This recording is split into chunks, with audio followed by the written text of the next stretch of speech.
श्वेता, माझ्या चुलत ताईचे लग्न 2 दिवसा अगोदर पार पडले होते, म्हणून माझ्या आईने तिच्यासोबत एका आठवड्यासाठी मला तिच्या सासरी पाठवले होते. तिच्या सासरवाडीत अजूनही पाहुण्यांची गर्दी होती. हळूहळू 2-3 दिवसात 1-2 पाहुणे मंडळी आपापल्या घरी जायची तयारी करू लागले होते. माझ्या ताईचे सासरचे घर 2 BHK होते. तिच्या सासरी दीर, तिचा नवरा व तिचे सासू-सासरे इतकेच लोक राहत होते. आता मला येऊन या ठिकाणी 3 दिवस झाले होते. संध्याकाळची वेळ होती. पाहुणे मंडळी सर्व गेल्यामुळे घर कसं खाली खाली वाटत होतं. नाहीतर अगोदर एखाद्या सब्जी मंडीमध्ये आल्यासारखं मला वाटत होते. माझे दाजी महानगरपालिकेत क्लर्क म्हणून कामाला होते आणि ताईचे सासरे हे त्याच ठिकाणाहून रिटायर्ड झाले होते. घरात गर्दी असल्यामुळे ताई व दाजी यांच्या अजूनही लग्नानंतरची सत्यनारायणाची पूजा बाकी होती. आज घर पूर्णपणे खाली झाले होते. दादींचा भावाचे नाव अजय होते. संध्याकाळचे जेवण त्याने हॉटेलमधून मागवले होते, म्हणून ताईला आज स्वयंपाक करायची सुट्टी मिळाली होती. जेवण करून व आवरून आम्ही आपापल्या रूममध्ये झोपण्यासाठी गेलो. अजूनही ताई व मी सोबतच झोपत होते. एक रूम त्यांनी आमच्यासाठी ठेवला होता. दाजी व त्यांचा भाऊ हे शेजारच्या घरी झोपण्यासाठी गेले. तेही घर त्यांनी लग्नासाठी भाड्याने घेतले होते. रात्रीची वेळ होती. घड्याळात 12 वाजले असावेत. मी माझ्या खोलीतून बाथरूम करण्यासाठी बाहेर आले आणि शेजारच्या रूममधून आवाजाची कुजबुज मला ऐकू आली. त्या ठिकाणी माझ्या ताईचे सासू-सासरे झोपले होते. ताईच्या सासऱ्यांचे वय हे 52 वर्षे होते आणि सासूचे 48 वर्षे इतके होते. ताईची सासू अजूनही दिसायला सुंदर व हँडसम होती. त्या ठिकाणी वेगळीच कुजबुज माझ्या कानावर ऐकू येऊ लागली होती, म्हणून मी रूमच्या दाराजवळ जाऊन ते ऐकू लागली. ताईची सासू वारंवार तिच्या नवऱ्याला हळूहळू, आता मुलं मोठी झाली आहेत, घर लहान आहे, आपलं आता हे करण्याचे वय त्यांचं आहे, अशी बोलत होती. तरी ताईचा सासरा ऐकायला तयारच नव्हता. त्यांची कुजबुज साधारण 15-20 मिनिटांपर्यंत चालली. त्यानंतर रूममधून आवाज येणं बंद झालं आणि मी बाथरूमच्या दिशेने वळाली. बाथरूममधून काही मिनिटांनंतर मी बाहेर येऊन माझ्या रूमच्या दिशेने जाऊ लागली. समोरचं दृश्य पाहून माझ्या डोळ्यांना धक्काच बसला. माझे दाजी हे आमच्या रूममध्ये हळूवार पावले टाकत गुपचूप प्रवेश करत होते. ते रूममध्ये कशासाठी गेले असावे हे पाहण्यासाठी मीही त्यांच्या पाठीमागे हळूहळू जाऊ लागली. मी दाराजवळ पोहोचून दाजी आत काय करत आहे ते पाहू लागली. दाजींनी चक्क आपले ओठ ताईच्या ओठांवर ठेवले आणि ताईच्या अशा ठिकाणी ते हात लावू लागले ते पाहून माझ्या मनात व शरीरात तरंग उठू लागल्या होत्या. ताईही दाजींना आपल्या घट्ट मिठीत घेऊन त्यांना साथ देत होती. त्यांचाही कार्यक्रम साधारणतः 10 मिनिटांपर्यंत चालला. नंतर दाजी व ताई यांनी आपले कपडे बाजूला ठेवून तेही घामाने ओलेचिंब झाले. हे दृश्य पाहिल्यावर माझ्या तळपायातली जमीन सरकली होती की लग्नानंतरही असं कोणी प्रेम करतं का? करावंच लागतं का? असे अनेक प्रश्न माझ्या डोक्यात उद्ध्वस्त होते. दाजींचं व त्यांचे ते दृश्य पाहिल्यावर मलाही त्या गोष्टी एकदम हव्याशा वाटू लागल्या होत्या. तसं केल्यानंतर ताईला तर काहीच झालं नाही. ताई तर दाजींनाही साथ देत होती. म्हणजे ताईला मजा येत होती. पण या घरात काहीतरी विचित्रच घडणार याची मला खात्री येणाऱ्या काळात होणार होती. मग ताई व दाजी आता शांत झाले होते. ताई तशाच अवस्थेत झोपली होती आणि दाजी त्या ठिकाणाहून निघू लागले होते. मग मी रूमच्या आत आले. ताई अजूनही त्याच अवस्थेत झोपली पाहून मला कसं तरी होत होतं. मग मी जास्त डोक्याला ताण न देता ताईच्या शेजारी जाऊन झोपली.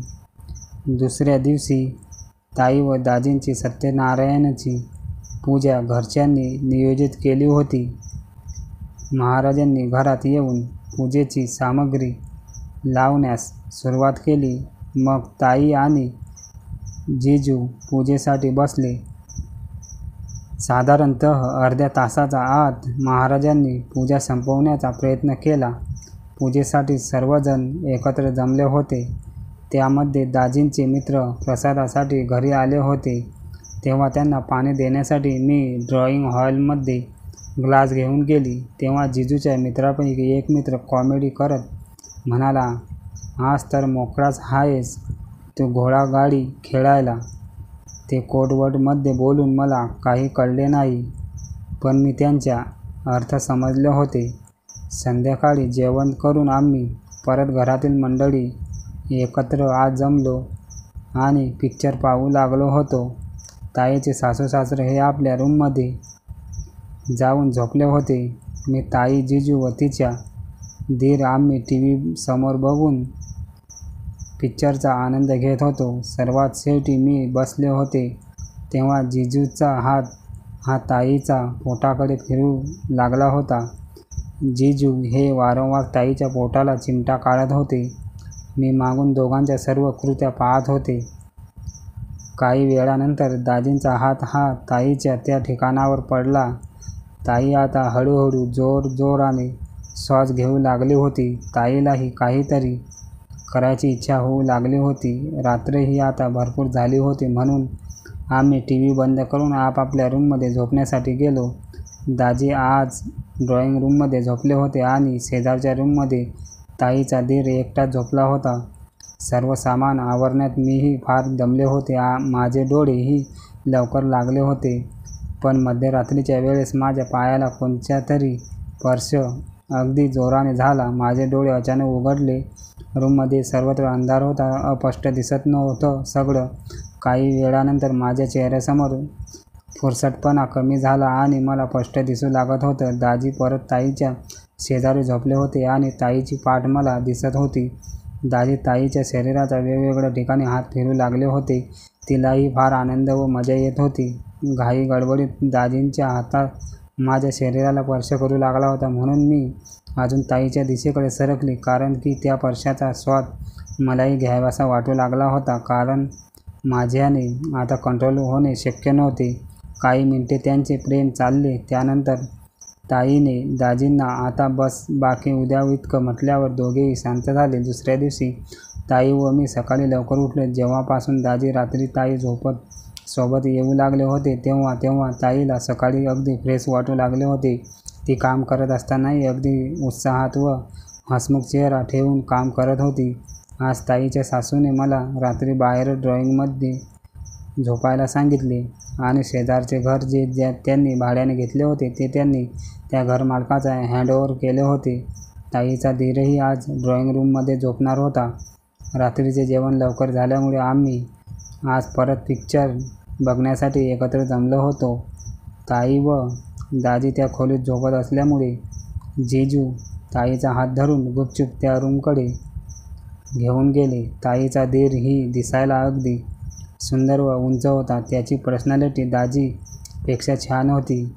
काही वेळ टीव्ही पाहिल्यानंतर आम्ही दोघांनाही झोप लागू लागली होती म्हणून ताईच्या दीराने टीव्ही बंद केला.